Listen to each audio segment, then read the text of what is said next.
Alors, on a nettoyé l'organe. En tout cas, on a tout nettoyé en extérieur. Hein. C'est-à-dire que là, l'esprit, tout va bien. Oui. L'organisme, impeccable. C'est parti, une vitalité physique et psychique. Mais là, il va falloir réapprendre à bouger. Et ça, c'est ce qu'on va apprendre à vos côtés. Susanna, alors, méthode Feldenkrais. Qui connaît ?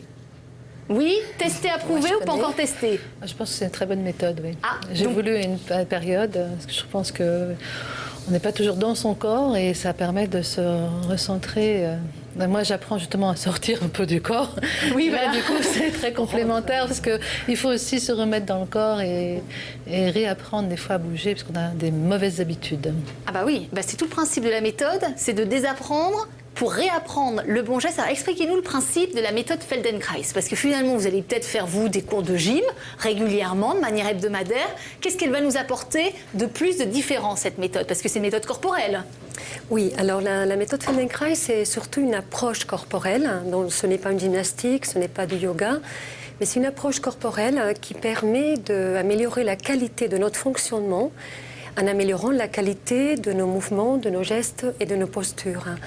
Et en fait, elle permet, on va permettre à la personne qu'elle prenne conscience de ses schémas d'action, de ce qu'elle fait, en développant une meilleure perception de son corps. Et le but aussi, c'est qu'elle puisse élargir le répertoire de ses mouvements et ses possibilités d'action.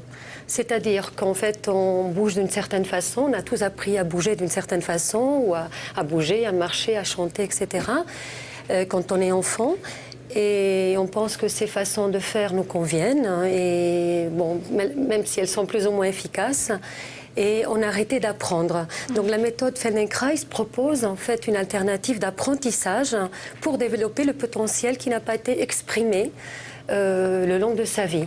C'est ça qui est extraordinaire avec ces méthodes, notamment avec l'hypnose, c'est-à-dire qu'on découvre, c'est qu'on a un potentiel extraordinaire en nous et qui est laissé en jachère. C'est encore l'idée là avec la méthode Feldenkrais, c'est-à-dire qu'on va reconsidérer notre corps, prendre conscience des mouvements, c'est l'idée? Voilà, avant tout, c'est prendre conscience de ce que l'on fait. Agir et réfléchir. Oui, voilà, exactement. Hein, c'est dans l'action qu'on prend conscience. Donc ça, c'est très important dans le travail. Et une fois on prend conscience de ce que l'on fait, donc on part sur une base réelle. Voilà, ça, ce que je fais avec mon corps, quand je bouge, quand je m'assois, quand je m'allonge. À ce moment-là, en proposant par des explorations de mouvements qui sont diverses et variées, et souvent peuvent être aussi très inhabituels, parce qu'on va, pendant une heure, on va permettre à l'élève d'explorer son mouvement. À partir de ces explorations, l'élève va découvrir par lui-même, à partir de ses propres sensations, d'autres manières de bouger. Et ça va lui permettre d'arriver au but souhaité. Mais c'est ça qui est extraordinaire, c'est qu'on a un corps qui nous accompagne à la naissance, depuis la naissance. Finalement, on ne sait pas tellement comment il fonctionne. C'est-à-dire qu'il nous accompagne un petit peu comme un robot, c'est-à-dire tout est très mécanique. Un peu trop mécanique, c'est un manque de fluidité pour vous. C'est ce qu'on apprend justement dans le cadre de la méthode Feldenkrais. C'est la fluidité, la connaissance et le fonctionnement de son corps. Mieux connaître son corps pour mieux le gérer. Bien sûr, c'est fondamental dans ce travail. C'est-à-dire, pourquoi mieux connaître son corps finalement?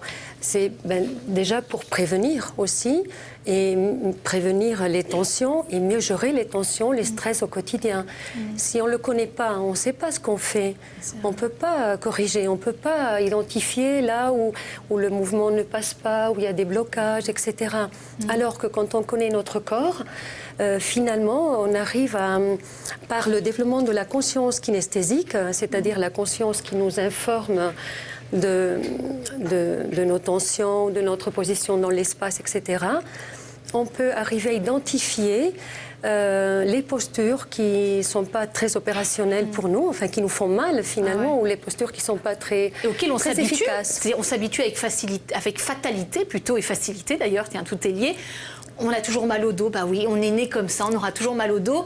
Non, c'est-à-dire que l'idée, c'est qu'on peut toujours se prendre en charge. Oui, parce qu'en plus, il y a tellement de gens qui disent c'est normal. J'ai mal au dos, c'est normal, j'ai 45 ans. Et non, pas du tout. Et ça permet justement de prendre conscience des tensions Parce que le corps peut s'habituer à certaines tensions et on vit avec. Oui, et on apprend à vivre avec fatalité. Tout à fait. On n'a pas appris à l'école, par exemple, à connaître le fonctionnement de notre corps. C'est un apprentissage, connaître comment on fonctionne. Quand je tourne ma tête, qu'est-ce qui va participer à ce mouvement pour que je ne charge pas certaines parties de mon corps au détriment des autres.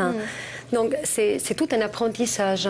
Et il est vrai aussi qu'on a des habitudes qui sont parfois difficiles à éradiquer. En fait. Vous savez quoi, Susanna? On oublie les mauvaises habitudes et on réapprend avec vous le geste simple, le geste juste. On va corriger nos mauvaises habitudes.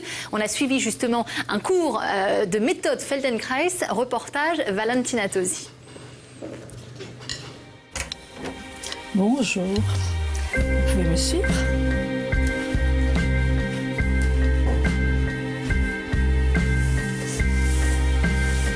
La méthode Feldenkrais est une méthode de prise de conscience de soi, et pas uniquement du corps, à travers le mouvement.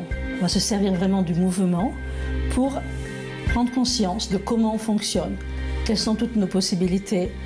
La méthode Feldenkrais va permettre de reprogrammer des nouveaux schémas de mouvement et aller utiliser des mobilités qui vont être plus pratiques, fonctionnelles, plus économiques surtout, pour éliminer les tensions. Donc souvent c'est des mouvements qu'on avait été enfant d'une façon très naturelle, qu'on a un peu perdu à cause de plusieurs facteurs. On observe la personne telle qu'elle est, on va simplement élargir son répertoire de mouvements, car le vrai changement vient de l'intérieur et on ne va pas l'imposer de l'extérieur. Donc je ne vais pas dire à la personne vous devez vous tenir comme ça, c'est comme ça qu'il faut être. Absolument pas. C'est ça la spécificité du Feldenkrais justement. Elle va explorer et s'il y a une sensation de plaisir et de facilité, son système nerveux va y revenir et elle aura envie de le garder et de se l'approprier. La méthode Feldenkrais a deux portes d'entrée, donc une méthode de groupe et une méthode individuelle. L'enseignant Feldenkrais va donner des indications de mouvement sans montrer. Donc la personne va devoir se représenter le mouvement et petit à petit l'explorer. N'oublions pas que Feldenkrais était un scientifique et donc on va partir de l'expérimentation. La deuxième approche, c'est le travail avec le toucher. Donc, à travers des mains de l'enseignant Feldenkrais qui va guider, la personne va pouvoir découvrir des mobilités complètement enfouies qu'elle avait vraiment ignorées depuis longtemps. Donc, des mobilités nouvelles qu'elle va utiliser après dans la vie quotidienne. En arrière-plan, on a toujours la notion de schéma neuromusculaire. Donc, quand je vais mobiliser une partie du corps, je vais tout de suite voir qu'est-ce qui se passe ailleurs. Je ne vais pas être focalisée sur la partie que je suis en train de toucher, mais je vais observer comment le mouvement est transmis pour qu'il y ait une nouvelle organisation qui va être plus efficace et plus fonctionnelle. La méthode Feldenkrais va apporter une amélioration pour les problèmes de lombalgie, les problèmes de cervicales, toutes les tensions au milieu du dos, problème de genoux bien entendu, et pour la marche, pour améliorer la marche. Il n'y a pas de contre-indication particulière car on est très à l'écoute, c'est une méthode douce, mais aussi c'est une méthode de prévention, c'est une méthode qui va permettre de mieux vieillir, de garder sa souplesse, ses mobilités, va développer l'attention, va développer la concentration. Si chaque partie du corps joue bien son rôle, le tout va mieux fonctionner. Mais c'est extraordinaire cette méthode, parce que finalement, on est acteur encore là de son mieux-être, c'est-à-dire qu'on apprend pour mieux transposer dans la vie quotidienne. Absolument. Parce que c'est bien d'aller voir le kiné pour les papouilles, etc. Mais là, on met soi-même les choses en place. Oui, tout à fait. Et puis, c'est vrai qu'elle permet d'améliorer le fonctionnement global de soi. C'est-à-dire qu'on peut aller voir le kiné parce qu'on a peut-être une douleur. L'un n'empêche pas l'autre, voilà. C'est-à-dire que la méthode Feldenkrais, ce n'est pas une méthode qui soit thérapeutique. On ne va pas s'intéresser forcément aux symptômes ou on ne va pas traiter la maladie. Mais on va s'intéresser surtout à l'amélioration du fonctionnement global de la personne et de voir qu'est-ce que fait cette personne, comment elle s'organise, comment elle organise son mouvement, qui peut créer telle ou telle tension ou telle douleur. Donc c'est une méthode qui n'est pas que corporelle, comme disait Françoise. C'est une méthode qui permet bien sûr de gagner en bien-être et de se développer sur tous les plans, sur le plan physique, puisque c'est une méthode d'apprentissage à travers le mouvement, mais également sur le plan émotionnel et sur le Parce plan... qu'on parle avec notre corps. C'est ça, hein, la parle, manière. bien sûr. Alors justement, j'imagine qu'il y a une déformation professionnelle. Vous devez nous regarder évoluer dans l'espace. Vous trouvez qu'on a un corps bien articulé ou que le puzzle, les pièces, il y a des pièces, mais elles sont pas très bien articulées les unes aux autres. Comment vous nous trouvez? Enfin, quand vous êtes dans la rue, non mais pas nous en particulier, on s'en fiche.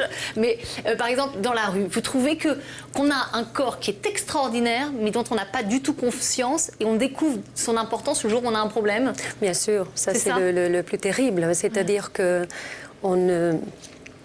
c'est le jour où on a mal qu'on s'occupe de son corps. Et puis moi, ça m'arrive de regarder les gens dans la rue, de regarder comment elles marchent, comment elles se tiennent. Évidemment, c'est une déformation professionnelle. Mais il est vrai aussi que ce qui est important, et moi j'encourage les gens à le faire, je conseille de s'entretenir, de ne pas attendre d'avoir mal pour s'occuper de son corps, mais de l'entretenir. C'est qui ce Feldenkrais là, dont on parle depuis 10 minutes au fait? Ce Feldenkrais, qui c'est? Parce qu'il a donné son nom à la méthode. Absolument. Alors, ça date des années 1930, c'est ça? C'est ça. Alors, qui c'était cet homme? Feldenkrais, c'était un Russe, c'était un physicien russe qui est né en Russie, donc qui a émigré par la suite en Palestine, qui était sous l'occupation anglaise, qui est venu faire des études à Paris, à la Sorbonne. Et donc, il a obtenu le doctorat en sciences physiques à la Sorbonne. Et surtout, c'est qu'il a eu un problème au genou. Oui, voilà. C'est-à-dire en fait, c'est suite à un accident qu'il avait eu au genou en jouant au football quand il était jeune, qu'il a décidé de développer sa méthode pour contourner la douleur, pour ne pas non plus se faire opérer, car il ne voulait pas se faire opérer. Et c'est suite à ces recherches qu'il a développé une méthode pédagogique, donc la méthode Feldenkrais, qu'il a enseignée tout le long de sa vie. Testé par lui-même, sur lui-même, et le camp médical était un petit peu, un petit peu comment? Je vais pas y arriver, ça y est, c'est la musique qui me stresse maintenant. Tout à l'heure c'était l'hypnose, maintenant c'est la musique. Non mais c'est vrai que le camp médical était un petit peu, voilà, dubitative. Uniquement la situation de l'opération potentiellement possible, je sais plus ce que je dis. Mais en fin de compte, ça a été pour lui une voie royale pour entretenir ce corps. C'est ça, parce qu'en fait, il pensait qu'à l'intérieur de l'organisme, il y a une force de mieux-être qui est capable de rétablir l'équilibre face à un déséquilibre. Donc, la force de vie. La force de vie. En tout cas, merci de nous avoir transmis votre force de vie. Voilà, c'est vrai que là, ça a été vraiment une heure placée sous la dynamique du bien-être et du mieux-être. Je rappelle les titres de vos livres, Lise Bartoli, Je me libère par l'hypnose, L'inconscient au service du bien-être aux éditions Plomb, et également Comment améliorer son destin aux éditions Payot. Autre sujet, mais hautement important et essentiel. Nous y reviendrons. Merci à vous trois d'avoir partagé cette heure en notre compagnie. Merci à vous de nous avoir suivis. On se retrouve demain, 10h, 11h. Excellente journée à vous tous.